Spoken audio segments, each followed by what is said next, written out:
a person's time is the most valuable thing. I know. So that's why we're so appreciative. Yeah. So, it's like I literally could spend all day, every day just doing stuff. And when I do my Sky News things, every time I go on Sky, I usually come off and, people have contacted me and saying, what about this, what about that? Or, can you help me?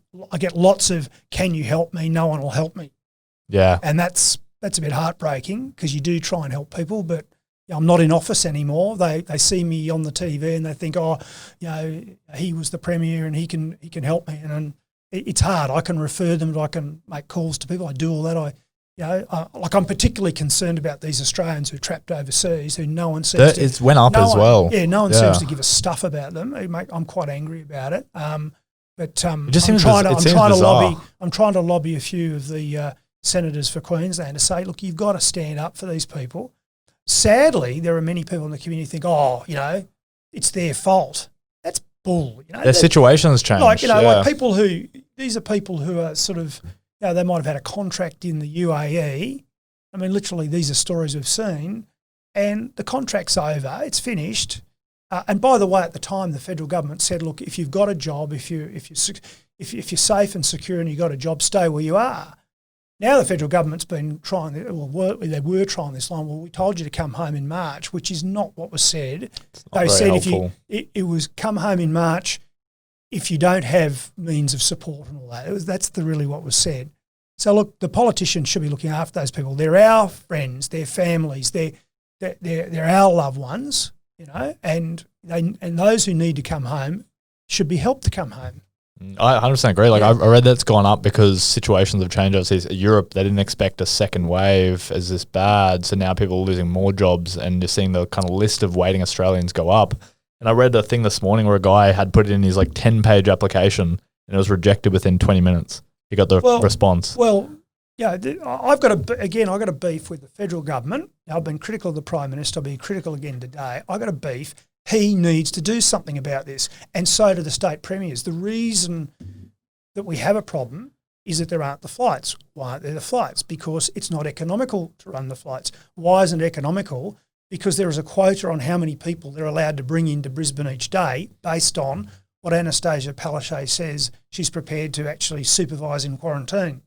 So the airport's under the control of the federal government, but the quarantine's under the control of the state. And the state could say, okay, we'll take 500 a week. And suddenly the airlines will go, right, we can run flights and then we can get these people home. What needs to happen is people need to be registered. They need to actually now get the airlines on contract and bring them in, put them in, mining camps, put them on Christmas Island, put them out, Just get them home. Just get them home. Just get a plan and get them home. Stop making excuses. A lot of them. And what do you think is going to, as young people, when we're building this debt is getting massive from what do you think is going to be the future of how we pay it back, and should us as young people be thinking about it? Australia's had really big debt as a result of World War II. What happened after World War II, though, is we had fantastic economic growth and we were developing Australia. The problem this time is we're building up this huge debt, and I don't see at this stage we're going to get the same sort of economic growth. Like if you grow your economy, the budgets of the governments get bigger, their ability to pay the debt back is expanded quite dramatically.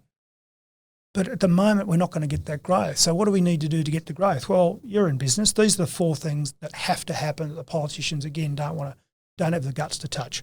One, we need to lower the price of electricity and gas. We need to almost halve it.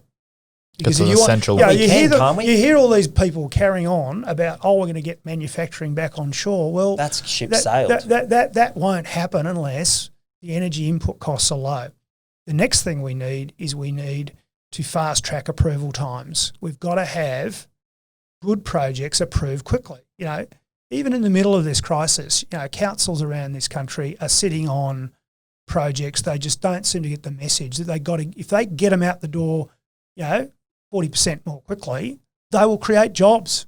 There are jobs that come from these projects, but they won't work hard enough, and the politicians aren't pushing their bureaucrats. The next thing is red tape on business.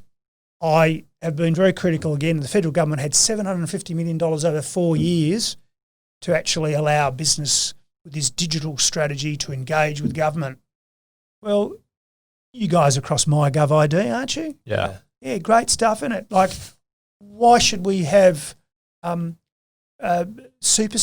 requirements? Why should we have single touch payroll? Was that for you and your business, or was it for the federal government, the ATO? Answer, it's for them, not for us.